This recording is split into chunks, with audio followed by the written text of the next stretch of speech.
Good evening, ladies and gentlemen. Welcome to ACM and welcome to our talk today in conversation with Laura Miotto, Designing Exhibitions.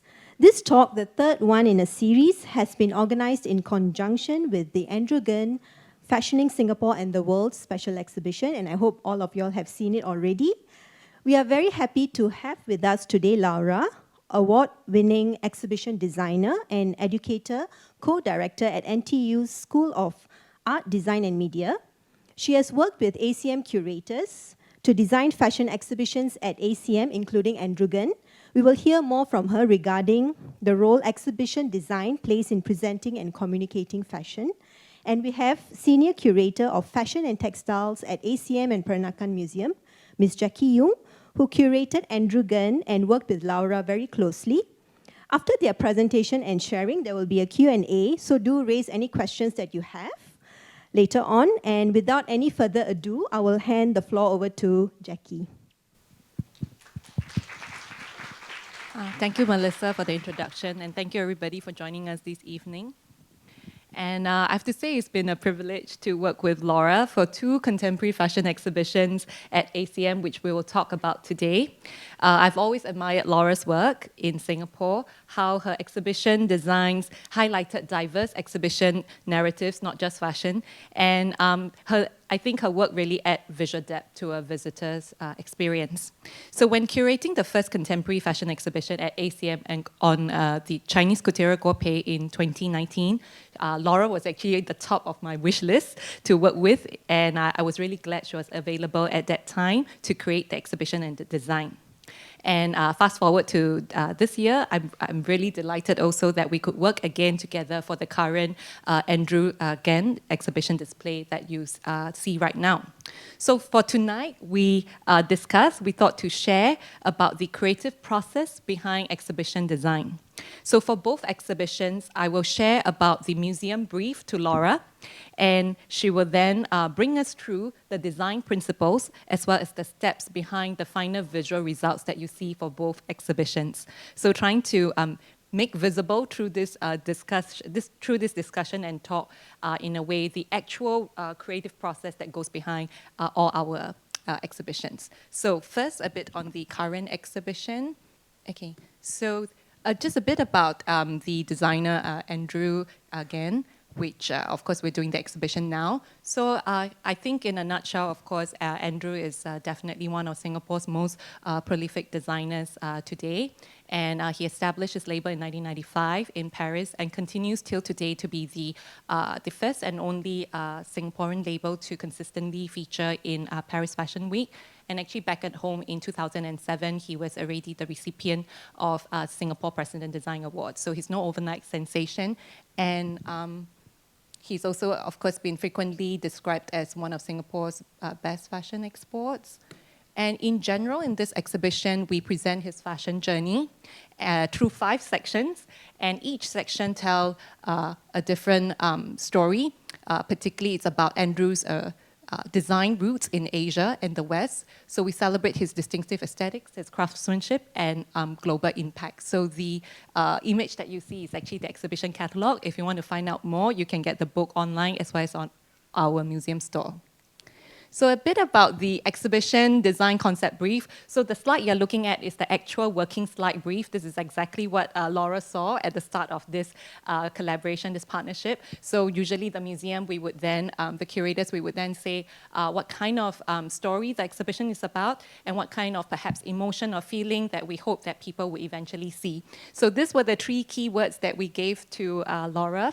And these 3 keywords, which is vibrant, elegant, and contemporary, I think to the museum, and also I think from a curator's perspective, I think these are words that people associate with Andrew and his style and his works. So vibrant, his works are really always full of life, energy, and colors. He's known to be a brilliant colorist. So definitely the exhibition design, we feel, should bring out that spirit in his works.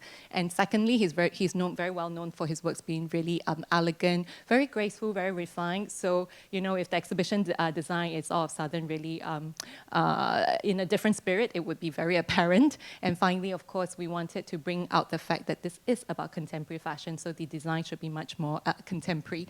So I will go a bit, just a bit more elaboration on each section, because then Laura will respond in the next section of the talk and show you how she fleshed out this design concepts. So we told Laura, so I was telling Laura that there are 5 sections to this story, and the first section is about Andrew's works in the global eye.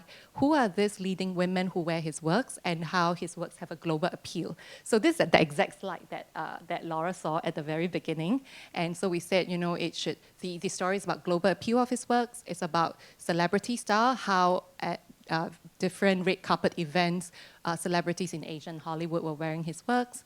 And of course, the idea of power dressing, how royal women in Europe and the Middle East were wearing his works. So the main line that I put in bold was what we highlight to Laura. So the exhibition design direction should be about the leading these leading ladies on a global red carpet. So she was supposed to interpret that. And then the next section of the exhibition was about how Andrew's works is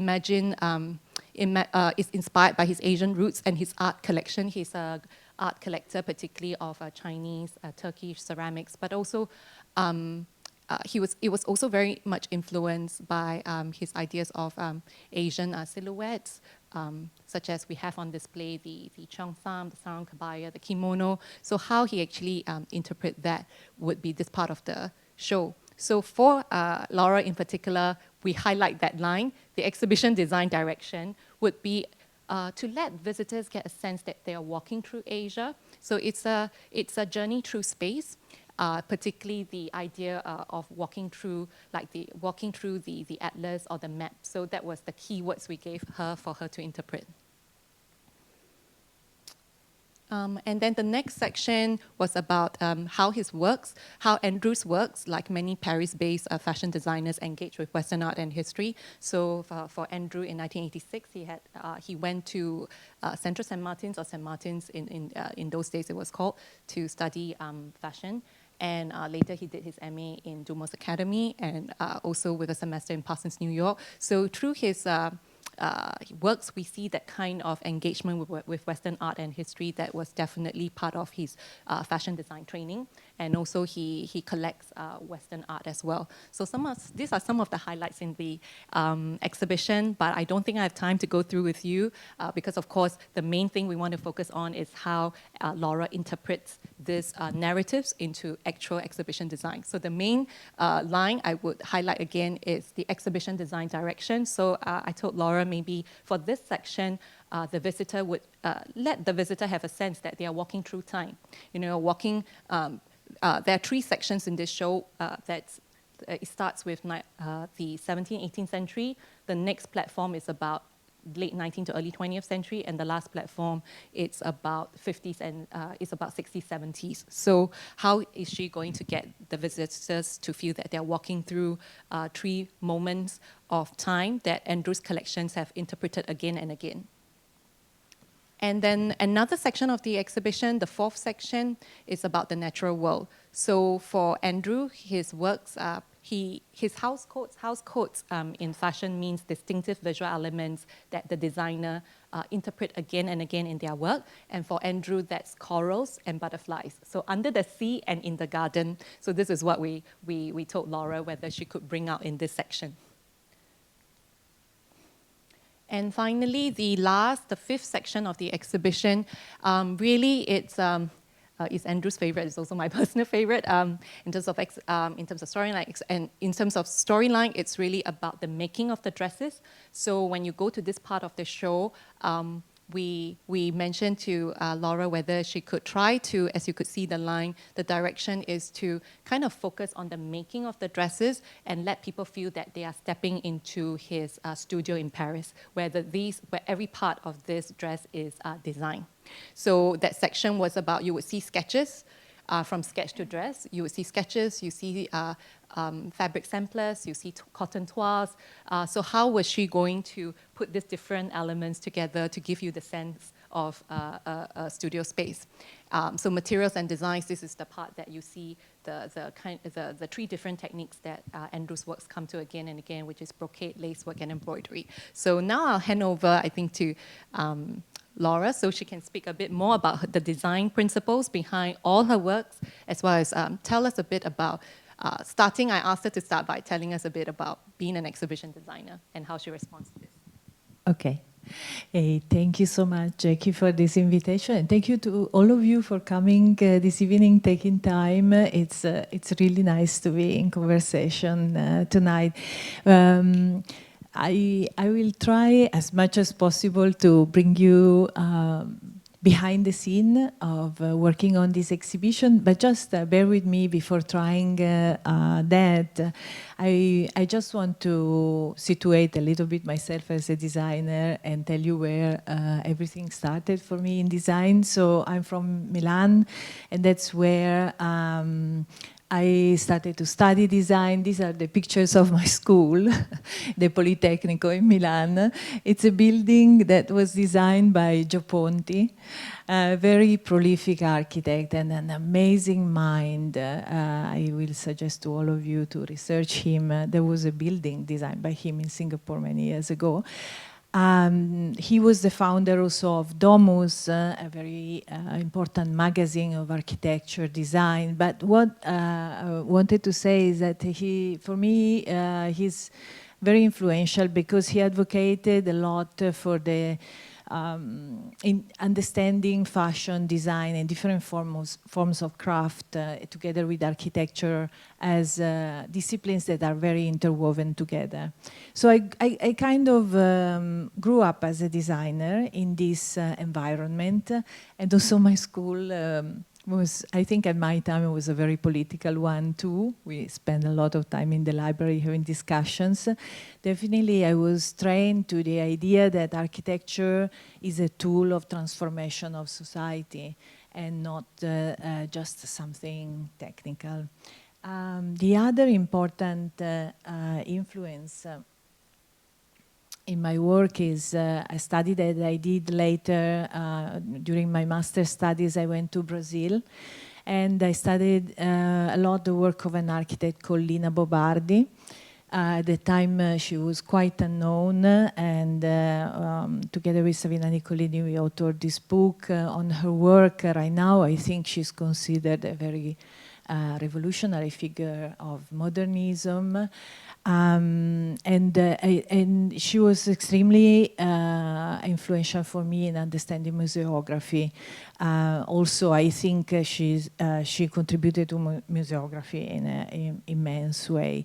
So when I studied, I spent a lot of time in her space, in her archive, in her collection.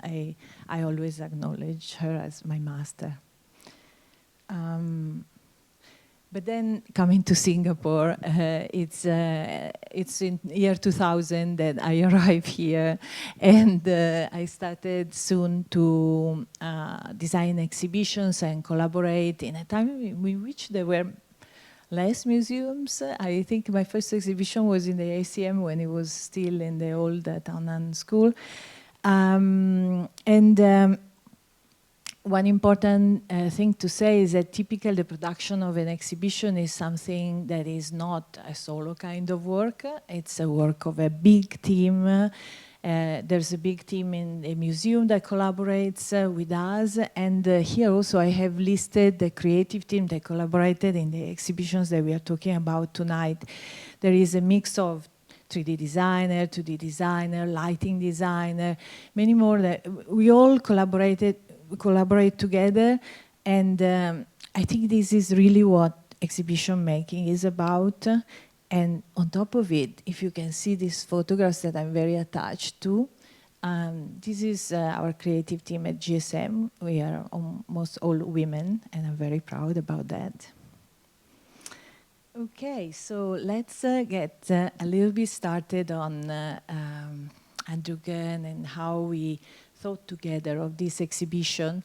I was asked to list down some design principles. I must say that it's I don't know. I don't think there are really stringent rules as to that dictates the success or the failure of an exhibition, if any. But And also, I think the field of exhibition design is something in really fast and constant transformation. It's very fast evolving, especially in the last 20, 30 years. There's been a dramatic change because it has been a field of design integrating a lot of technologies, multimedia, different languages of communication. So maybe the most important thing to say is that I think it's a very fertile ground of experimentation. And that's what, and at least I think a very fertile ground for people that work in visual communication.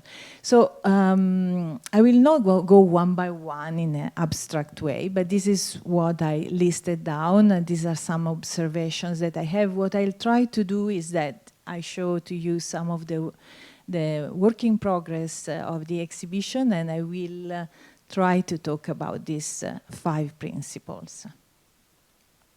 Let's get started. So here I pulled out some of the original conceptual images.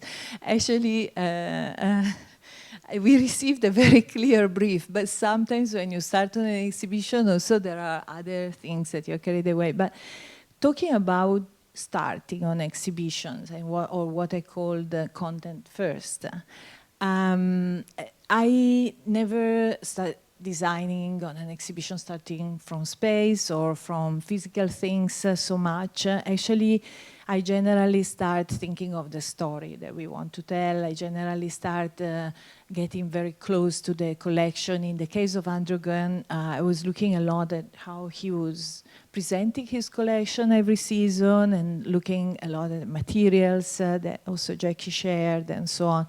So the very first part is, I think, always a work of also cross-stimulation within the team. We discuss things, we search, and until there are certain ideas that we find that they are strong, and we stick with it.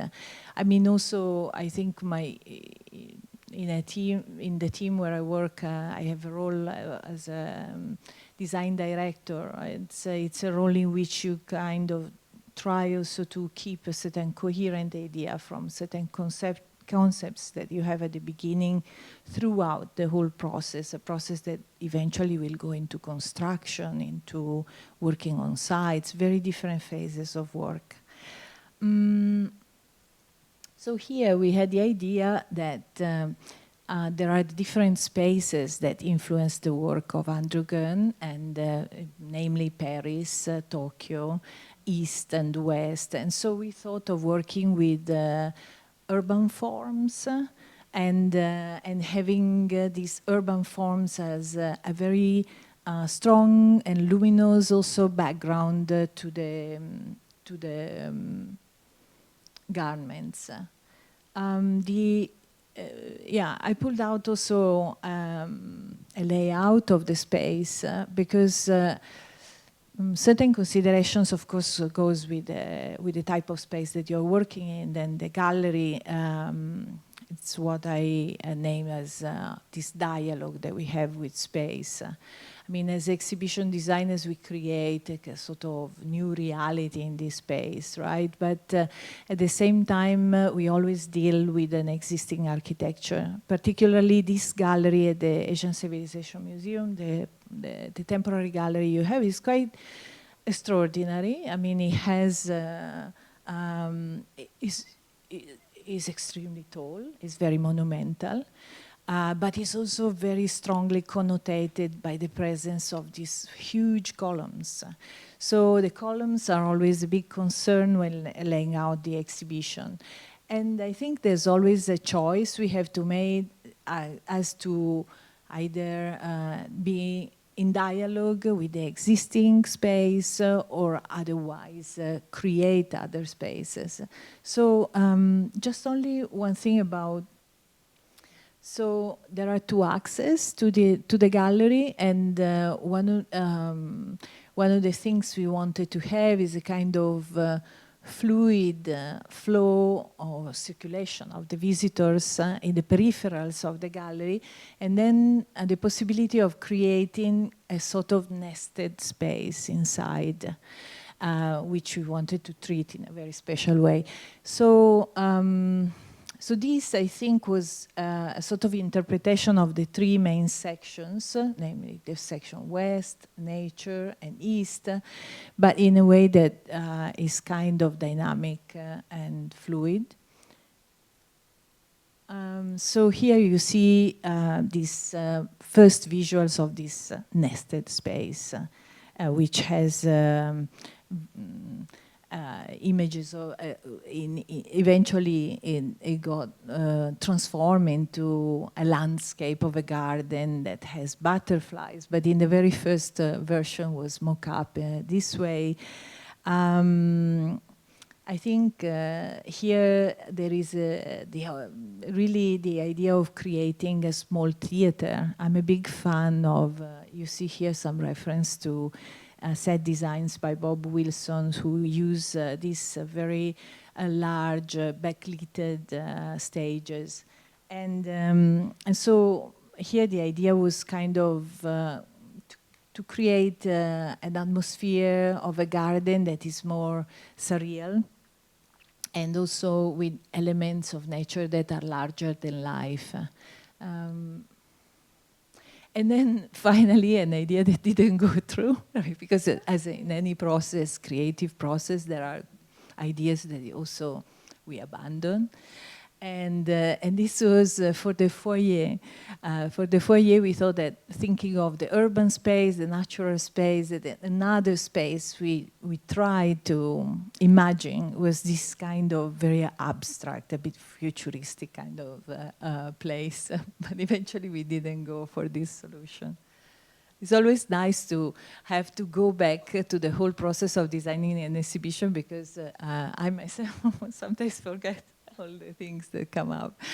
Yeah. And in this space also you can see the very first version of the monogram that was designed, studied by Melissa Chang, our graphic designer, and which eventually changed and integrated the whole AGN, but I think retaining this same elegance and flow.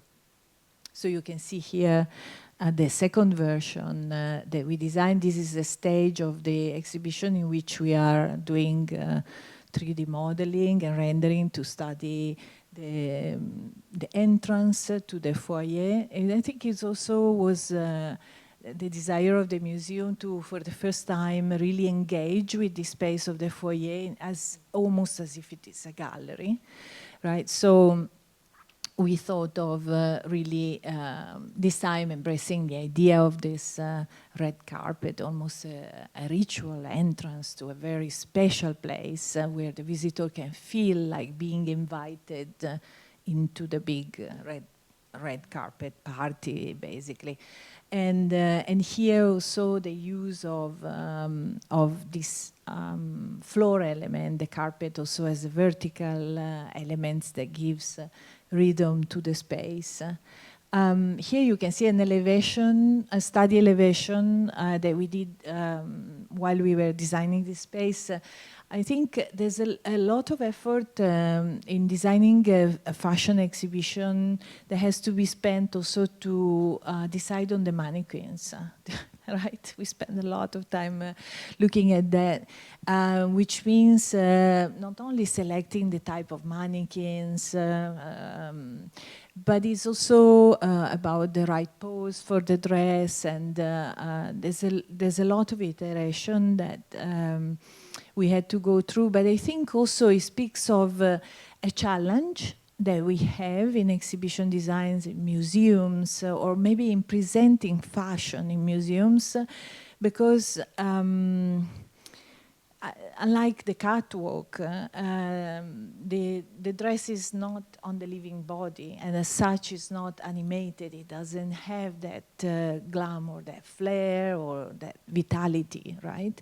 So in a way, I think for us, we had to to work with other elements like lighting, to try to infuse this sort of vitality. And as you can see, the approach to lighting is extremely theatrical.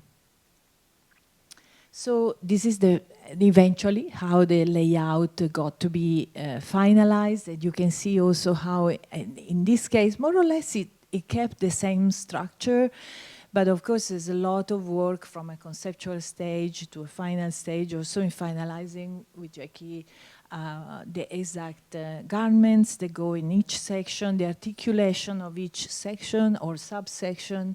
So it's a full narrative, right, that we have to put together and construct in space. Here you can see the visuals of the entrance. Maybe something I should say here about colors and the creation of this set design, because I mean, Androgen have presented the collections mostly using monochromatic backgrounds, and he has a very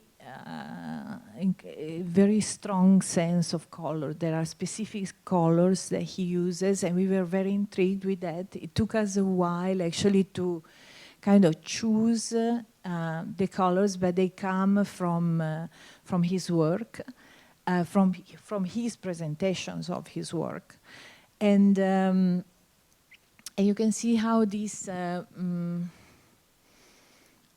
scenographies, if you want, they are basically an interplay of color and form, because they are like an architectural form, but with a very simplified alphabet, I would say, in which we used spaces like doors or windows or liminal spaces, spaces of passage, maybe to try to create a sense also of anticipation or a sense of maybe entering or exiting the gallery. The space of the gallery is often a very introverted one, so this is a sort of attempt also to perhaps expand it. If you see also how the lighting designer interpret the scenography, he have tried also to, with lighting, to expand even more this detachment between the different spaces. It was a way, I think, to try to create space. Besides these forms and colors, there were also elements. I mean, Jackie's brief was for this Western section, we should connect to the idea of time. So we use a pendulum, a clock that is very inspiring, I think, to the clock that is here in the Victoria Theatre. And so, yeah, I think you can see how, yes, it kind of comes together. Also, let me try to go back to this. There is a great attempt also to creating a physical composition between the artworks and the set design. But for sure, one thing that we attempted that is quite new, especially compared to the exhibition we worked on before, it was to also present some of the pieces at a very high level. It's something that in museum we don't do so much with, because we always want to enjoy the close proximity with the artifact. But in this case, I thought it was a great way also to really use the space of this gallery, which is so fantastic and tall. So these are the final visuals of the garden now with the butterfly, but you can see that the approach is still the same. This idea of a backlit wall eventually became something more bluish, and also the idea of this sort of stage or catwalk, this kind of protruding out. It's also a reflective element. I think we use reflective surface in museums with a lot of parsimony. I mean, a lot of, we are not very keen to do that, but in this case, it has a beautiful effect, almost like liquid. So, so lighting, I think, is such an important element. In my principle, I name light and sound as really these invisible architectures that are present in exhibition design. But most importantly, I think museum spaces have become, also due to conservation issues and so on, places that often can't use natural light. They are places that are very introverted, very enclosed, and so the work of a lighting designer is very, very important in this context. And that's why I kind of cultivated a relationship with François Roupignan, who did the lighting design for both these shows. He's somebody who does lighting design in a very broad scope, but he was originally trained in theater. And then, as promised, I think one of my principles was along the idea of the respect for the collection. Because I think no matter how, I think collection is still very central for me to what it is an exhibition. I mean, as a practitioner in this field, first of all, I consider myself extremely fortunate to be able to be in close direct contact with objects that are extraordinary. And this is something that sometimes is, I don't know, I work with so many collections from natural history to botanics to, it's 20 years I do this job. And these collections are so beautiful that sometimes you can have a crush, like falling in love, right? It's something amazing. So this is something that has to happen for the designer to be able to also interpret these objects, because I think what is unique to the museum experience is this direct encounter with the authenticity, the real object. This is something that even though museums exhibition became so multimedia and so on, it stays as something very, very unique that museums propose. So with this, I would like to say that I really believe in the power of this encounter, of this authentic, real contact with the collections. No, I keep playing on that. Here you see also the other side of the garden, which is the presentation of corals. And moving on to Asia, you can see that it's a similar approach of color and forms, but with a very different color palette. Also, in this case, the windows or the doorways are more resolved as circular forms. And again, the use of these maps or urban forms of, I think in this case is the city of Tokyo, that have influenced so much Andrew's creative work. Over here you see, this is also, it could be either the entrance or the exit, because this is an exhibition that goes two ways. It also offers certain freedom to the visitor to start where they want. But you can see also here there is a caption explaining the garments. I mean, the relationship between the textual elements of an exhibition and the artworks, it's every time something that we have to work out. There are many textual elements that are developed within an exhibition or text standards. They can be panels, and in the case of this exhibition, we used labels which also integrate a diagram. And this is something that makes it easier to understand how to associate the information. I think everybody can experience sometimes going to exhibitions that you can't understand where is the label, where is the information. It can be quite frustrating, right? So I think it is also our work as designers to stick to this idea that we have to have a visitor-centric attitude. And also the way these elements are designed. I mean, on one end, of course, it is important to integrate them and make it sort of disappear or stay in a second part of the stage. But at the same time, there is also a lot of effort in making them legible and accessible to people of different age and capacities and so on. So this is perhaps the last point I wanted to stress. I mean, it is important to constantly think about the visitor and to think of inclusion in exhibitions. So even graphic standards are very important that way.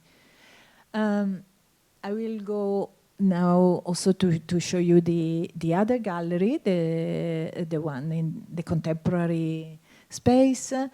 As Jackie anticipates, or if you have seen the exhibition, it's very much related to the making of these works and garments. And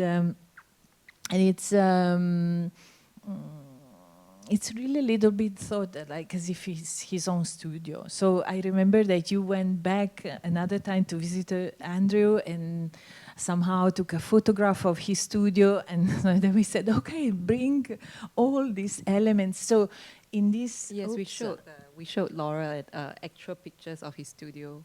Yeah, so all these elements that we have here, they really come from his studio, and also they are arranged in the way that how Andrew works. So it's a great place to understand his creative process. And in terms of design, I think here we have restrained ourselves from any use of color. It's very monochrome. It's also very much accepting the presence of natural light, because this gallery has natural light, and also as such we wanted to reconstruct also a very famous window that made Andrew famous in Paris, the Colette window. So we use a proximity to the street also to locate this. Okay, so I passed. Okay. Share a bit more about this. I think I think because it's just a short 1 hour, Laura can't talk about all the details that she has, all the thoughtful details that she and her team had gone to interpret the space. I just thought to highlight a few things. Like there are little things we do, like we showed her the actual photo of the window of that moment at Colette in 1999. So that's how they try to recreate with similar mannequins. And I think a big difference you will see is that the mannequins we use in this space, it's very different from like the mannequins used in the other parts of the show, because even the idea of the mannequins was meant to convey a different part of the story. So this story is much more looking at the making of it rather than the wearing of it. So you can see why, therefore, we chose this kind of, it's much more, these mannequins, you can see are much more, they're much more what we call bust forms. So they're a bit different from the rest that you see. So little things, and even the way that these pieces are hung, we showed them exact pieces of how like Andrew's works were being like hung or stored in his studio, and they were actually directly inspired. So I particularly like this space, so I just thought to add a little bit before we go to the next, the other exhibition that Laura and I worked on together. It was actually the first exhibition we worked on together. That was 2019. So just in a nutshell about this exhibition, I think some of you have seen it before. So in that exhibition, it's quite, what Laura and I thought to share is to show you how it's the same space, but you'll come to see that with a different storyline, a different narrative.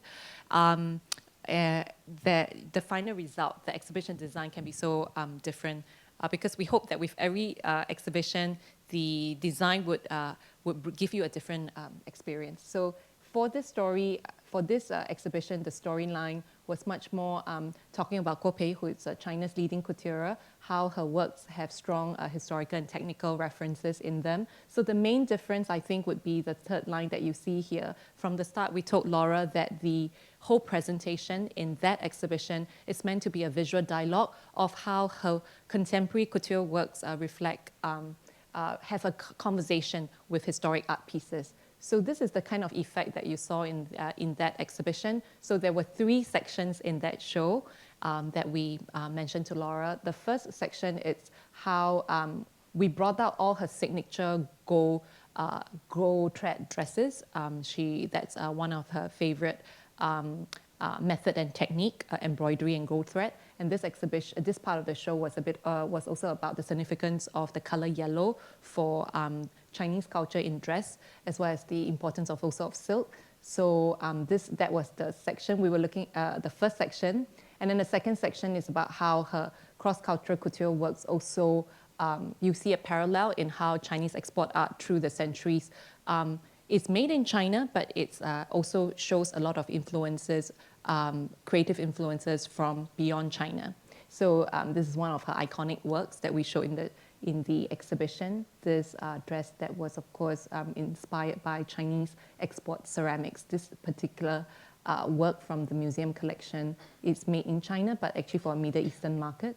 And the third section of the show, or the first, depending on which door you come through, it's about the bridal dresses in Guo Pei's collection that actually sparked this whole exhibition. So when I was researching particularly on our Peranakan collection of bridal dresses, I noticed that this China's leading couture, I just find that there were a number of her pieces that show parallels with our collection, and it turns out that she had seen one of our exhibitions in Paris and was inspired to do a whole collection of bridal dresses inspired by our collection. So this section was much more about, in a way, bridal traditions and how it's reflected in her works.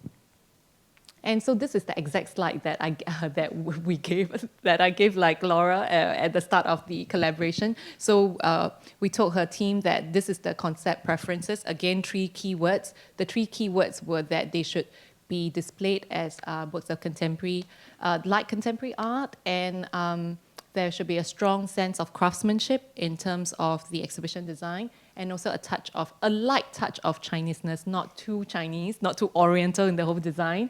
So that's what we discussed. And also we talk about how the object placements, very importantly, as mentioned, it should be a juxtaposition of the historic masterpieces in ACM's collection next to the dresses. So definitely there needed to be showcases, because these are, of course, treasures from the museum. So it's a bit different from what you saw earlier for Andrew's show.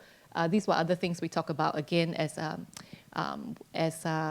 Laura was saying, we talk about lighting, the use of what type of mannequins, the need to see the back for some important pieces. We thought about using mirrors, platforms, the kind of playing with the height, because really that exhibition space, if you have seen, is really very high, and glass cases and working with columns. So this was the brief, and so now I will leave Laura to tell you how she responded to this and how the effect is so different.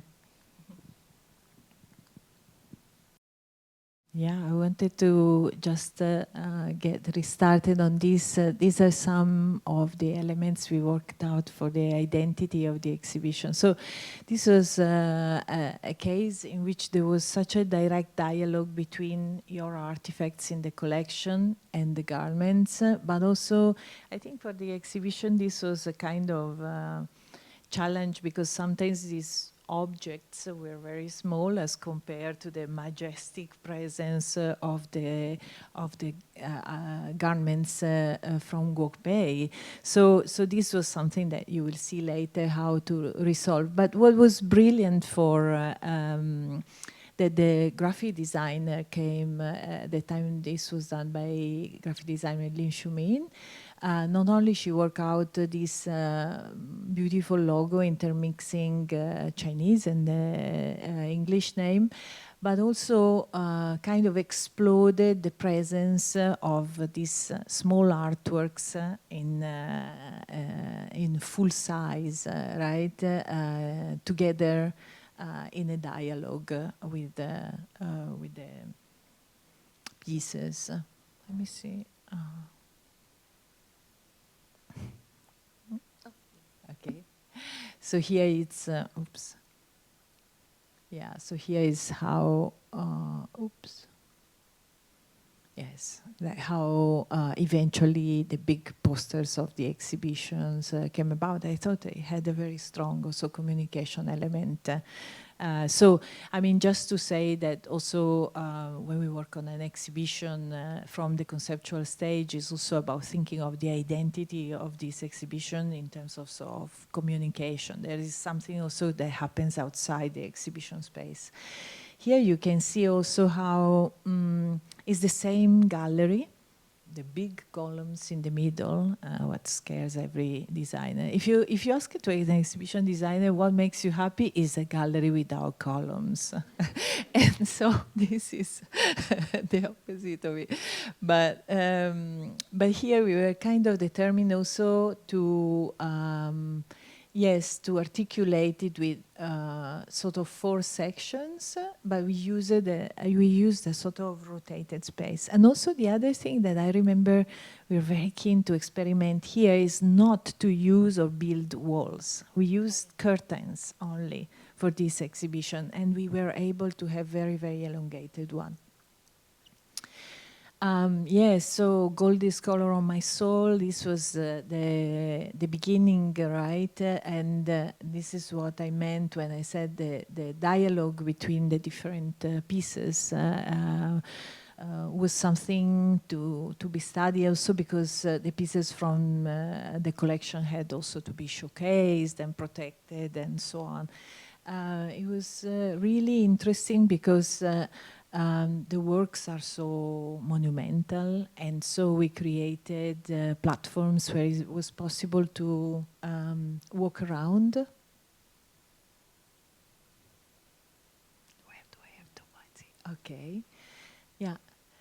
And you can see also this is a photograph of the exhibition with the final lighting. So the presence of color here, although it's there, we use this turquoise color here, but I think in this case the work of the lighting designer is quite different. It's very much 360 degrees, and the dresses are treated like sculptures almost. Also this emphasis on the making of things, this also was meaning that we had to enlarge things. We created a video projection, right, with details. And somehow we were very intrigued also by the idea of embroidery. So actually the text panels were created as something like a traditional loom that is not a loom, but more of a frame for embroidery. Yeah.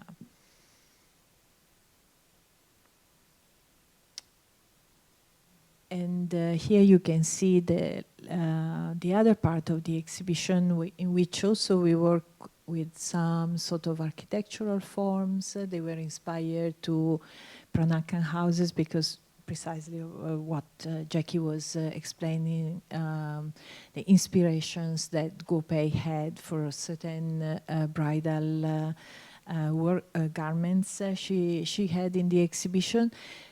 But again, in this case, everything is much more subtle because I think because also her collection was very overwhelming. I think this was also presenting a number of pieces that was much less, yeah.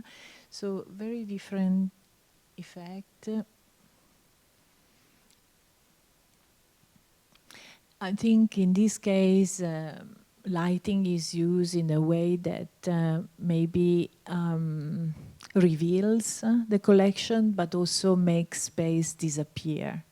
There is darkness that is kind of absorbing away the space and isolate the elements. So I think this is, I will leave it here because there are many people tonight, and I would be very delighted to extend the discussion, or that you have a chance to ask questions. And so I want to thank Laura very much for her sharing today, and I think that you can. She has prepared a lot of slides to show you the creative process, and even those that did not happen, to kind of show the actual reality on the ground. And I hope that you have seen that the same space at ACM can look very different because of the different curatorial narratives, as well as the different exhibition design that was planned for them. And I hope that you saw that many elements come together in exhibition design. I think Laura has really pointed out so many different elements. That's also definitely lighting, there's sound. There's also, because it's a short, like 1 hour, we couldn't go into the details. Definitely, I think on the ACM side, there are also a whole team, not just the curator who were on every show. We have actually an in-house mounting specialist. Don't know whether Shika is here with us.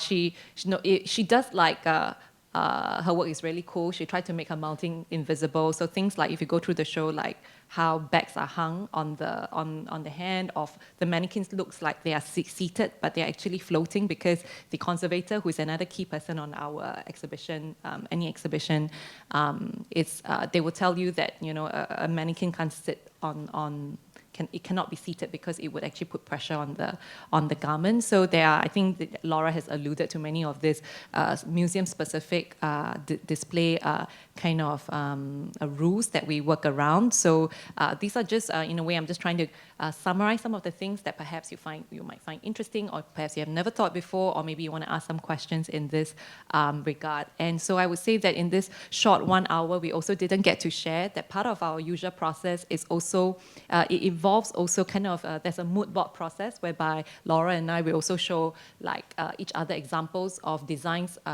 exhibitions, particularly fashion exhibitions around the world that we like or we didn't like so much, and then we would try to then get a sense of how we're going to work, have an original interpretation with a sense of what's happening in fashion exhibitions around the world. I think we didn't have time to talk too much about it, but I think fashion exhibitions really, it's to me a very exciting form of visual design, because it's really pushing the envelope, I think, in museums of how exhibition design could be.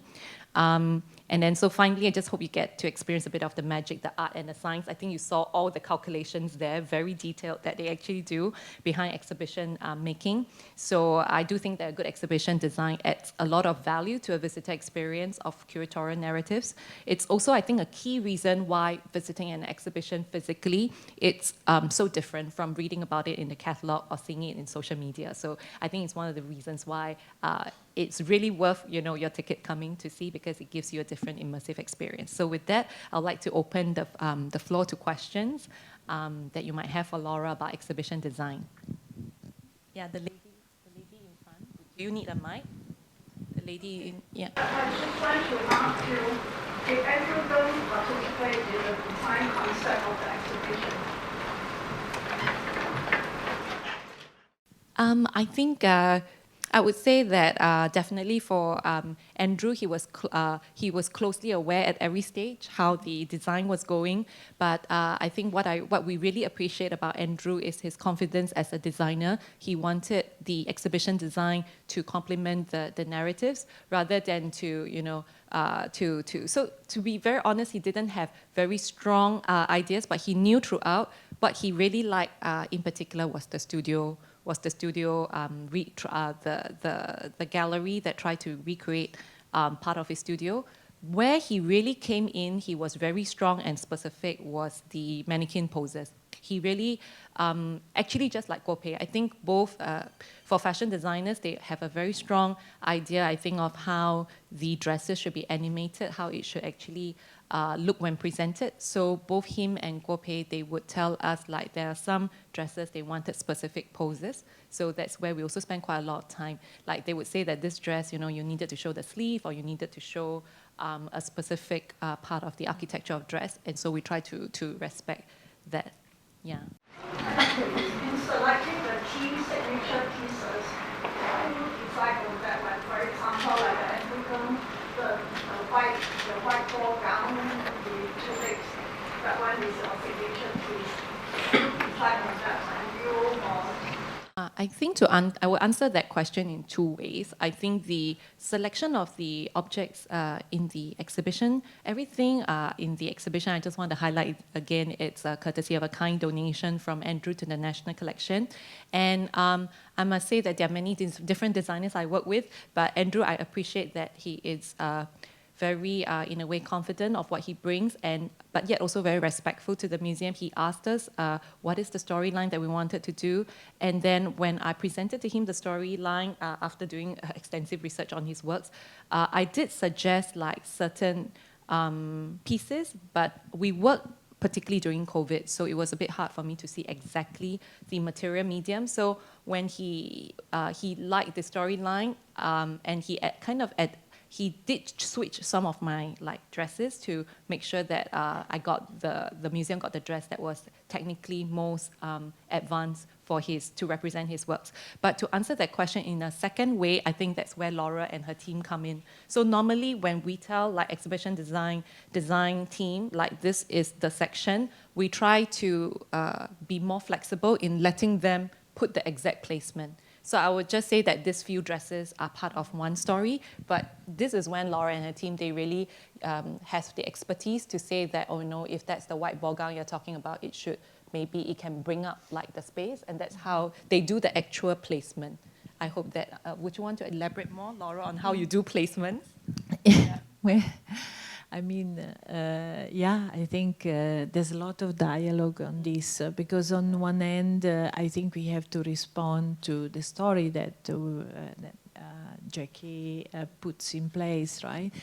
But at the same time, when it comes to space or placement, it matters a lot just when you move an object just a little bit or so, or how it comes into the overall composition in dialogue with the other pieces of the collection. And these are things that, as designers, we can visualize, but also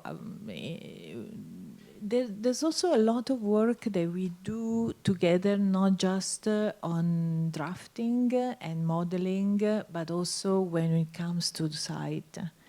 Actually, we work a lot also in installation, and the installation work is very creative work. I don't know why there are designers that want to stay all the time at their desk in the computer, because I think the whole entire process of bringing something to physical life, and in particular for exhibitions where lighting also comes into place, it's really a 360 degrees process of designing. So as such, we spend a lot of time together with this amazing team of the museums. I mean, an installation involves a lot of people. There's a lot of crafting that comes with it. Yeah.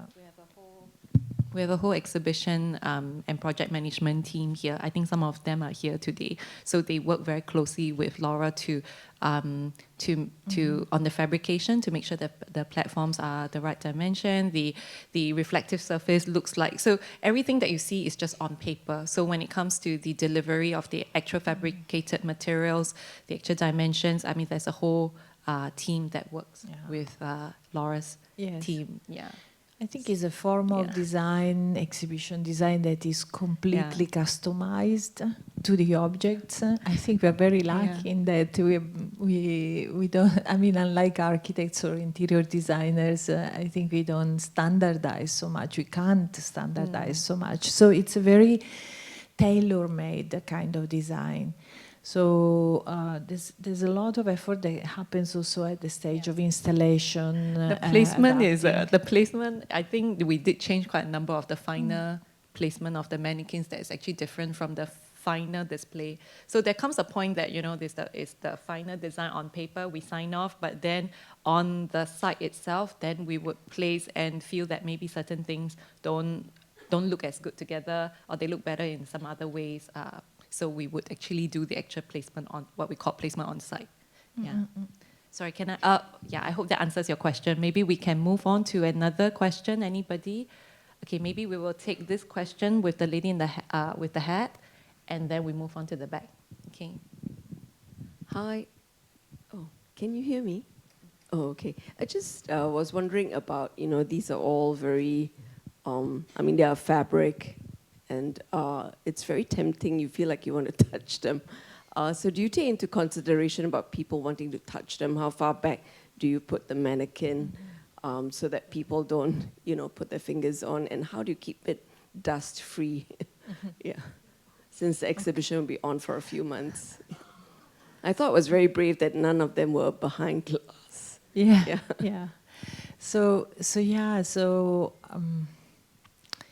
Yeah, it's a very good question because I think, like I said, there are several challenges in presenting fashion in museums since there's no movement and so on. Imagine if we even have to put things behind glass. There's a big effort, I think the conservators, the curator are doing also to try to present the artworks really in open display. As exhibition designers, we also work in tandem. For instance, I showed an image in which there were captions they are kind of on the platform in front. So that's a way to maybe try also to integrate a text element, but also create a sort of barrier. But it's quite functional because that information is also necessary. Also, the platforms, yes, they always are at a minimum distance of 1 meter from. So in actual fact, nobody can really touch it except if they decide to really go closer, right? But yes, a lot of our design is dedicated to the protection of the objects. And whether this is creation of showcases, but many times is also creation of behaviors. There's many ways that you can signal a visitor to do something without really blocking the visibility of the object or so, yeah. Yeah, so I think Laura has talked about how good design considers this visual cues so that the visitor don't go close. Well, as a museum, we also take extra precaution. There's actually security camera and also gallery seaters who will watch out, like if anybody go too close or too eager. On your dust management question, we are not the specialist to answer that question. We have a whole team dedicated to it, but they really spend a lot of effort to make sure that dust is a real issue, especially on reflective black surfaces. You could see it so quickly. So they do schedule regular checks on dust and also pest control, just to be very, very safe. And also they would monitor the humidity levels and the light levels to make sure that, because these are even contemporary fashion, I think it's really, once they enter the national collection, they are just treated equally as everything else on display, that they need to be properly presented and also regularly monitored so that they could be in future displayed for future exhibitions. Yeah, thank you for your very practical, very important questions on exhibition design. So I'll take the next question from Wei Ti. You have a question, right? Yeah. Hello. Thank you, Jackie and Laura, for that really fascinating sharing. I was curious actually about the use of staircases and the elevated spaces, because you also mentioned the very high ceilings. So I was curious to hear what your, I guess, inspiration was behind that, because when some of the objects are maybe a little bit higher, and that also creates some sort of hierarchy in the way we look at some of the dresses, because some of them are maybe a bit further, and so we can't see them as close. So I was just curious about what your inspiration was behind that. Yeah, I said a little bit that these sets, yes, were kind of studied precisely to do what you said, to try to also explore the height of the gallery. It's a space that is often not used in majority of the exhibition we design there. But I think for an exhibition like this, where the presence of a garment is body size, so they are pretty visible. I don't think you could do this on an exhibition on jewelry. But for artworks that have this kind of presence, we thought that we could try to explore also a higher level. And I think the way we decided to display them, it's done also with, not everywhere, only in some places. I think we also try to select those garments that could work in that setting, right?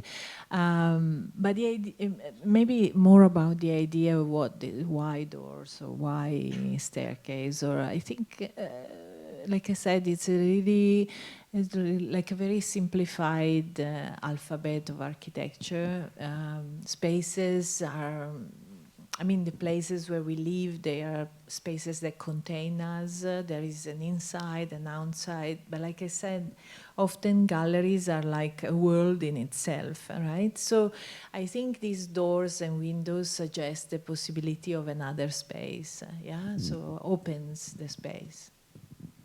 I think that's a very good question. Actually, we did spend quite some time talking about platforms because, and I remember showing Laura some examples of platforms around the world that were nice and some not so nice. And I specifically told her because the challenge of this show was that we had many pieces also. So we definitely needed some height elevation, and the space itself was really tall. So definitely some need to be higher. But there were some I was noticing, like fashion exhibitions around the world. To do that, they would, the simple way is you build like a big platform and then you put on top. But I find them really visually, maybe it's just personal, but I find them very visually distracting because you see a whole platform more than you see the dress. So I remember telling Laura whether she could design something that was not so obviously a platform. So I was really glad that she came to this very elegant elevation without being a direct like platform. So it really took the visual form of steps and also niches.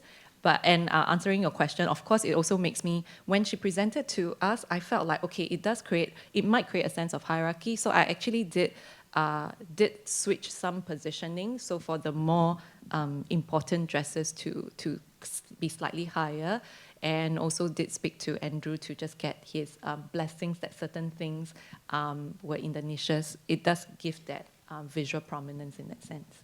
Yeah. So maybe we will take 2 more questions. I notice it's almost 8:15. One question there by Adeline. Thank you so much. Hello. Okay. So what are your thoughts and views on the difference and significance of fashion exhibition from 10 years ago, now, and maybe 10 years on in our region? For either Laura or Jackie. Yeah. Exhibitions, in design exhibitions, you mean?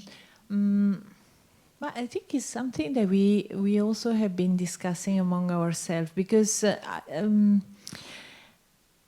well, for sure what happened in the last few years in fashion exhibitions in museums have changed a lot because I mean, I think fashion traditionally in museum was always presented as a matter of style, presentation of a certain high-class femininity, or according to style, according to chronology, the presentation of costumes, and so on. So it is only recent, I think, museums like Met or like Victoria and Albert Museum have been very influential in creating exhibitions that are very conceptual. So I think this is very inspiring. I think it corresponds also to this change that happened within the field of fashion itself, because fashion became very much also like an expression of a social phenomena, is also understood much more as a realm of visual language and communication. So I think on one end, the museums have changed very much how they present fashion shows. And also, it is also happening more and more. Gopé is a good example that fashion designers and art directors in the fashion field, they want to be present in museums. They like to use exhibition design instead of catwalk or other forms of commercial presentation of fashion. I think this is due to this very strong idea of creating a conceptual context to the presentation of the work. I don't know if you agree. I think that that's a very good question, and actually I think I can spend a long time talking about it, but because it's 8:15, so I think I would just maybe say one or two key points. I think definitely the idea of doing exhibitions about contemporary fashion in Asia is it's actually more a recent phenomenon, and I think it's really time that there are more museums in Asia that present contemporary fashion, because I do, as Laura was also saying, I do think that it's a very important part of culture anywhere in the world, and it deserves that kind of respect as a proper academic form of study and treatment in the museum. And I would say that my second point would be, I think I'm inspired by what's happening in Western museums around the world. For example, at the Metropolitan Museum of Art, 40 years ago, they did their first contemporary exhibition, contemporary fashion exhibition on a living designer who is YSL at that point of time. So 40 years ago. And at that time, even there was a lot of contention, even in the West and in the US, like why were there exhibitions about living designer? And I think that from my research, looking at that point of time, like how the reactions that the museum was facing at that time, I mean, if you fast forward to today, everyone is talking about what's the next fashion exhibition at the Met, who are the next designers that they're going to feature. It's today they don't talk about, they don't see that it's controversial. However, I would say that definitely, I mean, it's encouraging. I think for me, there have been many people who came forward to say that they like the exhibitions, like Guopie and Andrew, but there are also people, still Asians themselves, who have questioned the place of contemporary fashion in Asian Art Museum. Because for these people, they feel that an Asian Art Museum is about traditional forms of art, such as sculptures and ceramics. And I think, therefore, contemporary fashion exhibitions for them, they feel do not belong in an Asian Art Museum. And I think it's really time for this kind of mindset, I think, to change. And for ACM, we are grateful for every, in a way, single visitor to our exhibitions on contemporary fashion. And we hope to, over time, build the momentum, and also in future hope that, you know, in Asia itself, we would slowly become like what's happening in the West, that people don't come to the museum and say, what is contemporary fashion like doing in an art museum? So that's my long story short. Yeah. Thank you. Thank you. Sorry, I hope I answered your question. So maybe if I'll just take one final question from the lady behind. It's 8:15, and so I just don't want to hold everybody back. Yeah, the lady in white. Hi, I'm sorry. Just a small question, because all these exhibits, they tend to have a lot of like huge sets and pedestals. I'm just a bit curious, like what happens to these sets after the exhibition tear down? Like, is there recycling efforts, or like what do you do with them? Thank you. Thank you for the question. Is really a very good one, because you're right to say that. I mean, this is also a task of designers to think of what happens, what is the aftermath of an exhibition, and so on. So in my years of practice, I have tried many strategies to recycle things, because over time I became very concerned about this. For instance, like one thing that we mentioned also about Guopei was this idea of having partitions of that scale and height, but without even building walls. So we used curtains. There are certain things that stay, like they are just materials. They are much easier to recycle and so on. But I would say that one of the big challenges, it's also that particularly here in Singapore, in the exhibition landscape of Singapore, because I work with many different institutions as well, it's that majority, there's lack of space in this city, and it's very difficult for museum to store.